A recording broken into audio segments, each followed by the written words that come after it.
ఏ చోటు आज కంపల్సరీ करना है నెయిల్స్ ఓకేనా.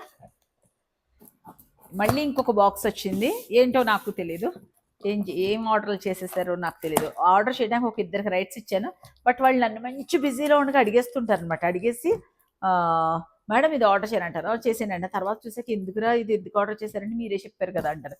మా వాళ్ళు చేసే పని ఇది. అలాగే ఏం లేదండి, కమర్షియల్ అని ఒక ఐరన్ బాక్సెస్ తెచ్చాము. అది ఎందుకు నాకు నచ్చలేదు, చేసి చూసాము నచ్చలేదు. మళ్ళీ ఇప్పుడు ఇది తెచ్చారు ఫిలిప్స్, చూడాలి ఏం చేస్తారో. అలాగే మొన్న చెప్పాలనుకున్నది ఏంటంటే, మన ఫస్ట్ బుకింగ్ ఆల్రెడీ మనకు తెలుసున్న వాళ్ళు వచ్చారన్నాను కదా. ఇప్పుడు రీసెంట్గా బుక్ అయిన ఫ్లాట్కి సర్ప్రైజ్ ఏంటంటే, నేను అసలు వేదా వాయిసెస్ స్టార్ట్ చేసింది పేరెంట్స్కి కిడ్స్కి ఎక్కడన్నా ఉంటే హోటల్స్లో ఉంటే అంత కంఫర్ట్ ఉండదు కదా అనేది ఎక్కువ ఆలోచించేదాన్ని. సో అలాగే ఫస్ట్ నిజంగా నాకైతే చాలా బ్లెస్సింగ్గా అనిపించిందండి. ఎందుకంటే చిన్న బేబీ 1 ఇయర్ లోపు బేబీనే తీసుకొచ్చారు. తీసుకొచ్చి తీసుకొచ్చి మనకి రూమ్లోకి వచ్చే వరకు నాకు తెలియదు ఆ చిన్న బేబీ ఉందని. నెక్స్ట్ డే చూస్తే వాళ్ళు ఎంచక్కా ఆ బేబీకి ఏమేం కావాలో వండుకుని అన్నీ చూసుకుని షాపింగ్కి వెళ్ళారు.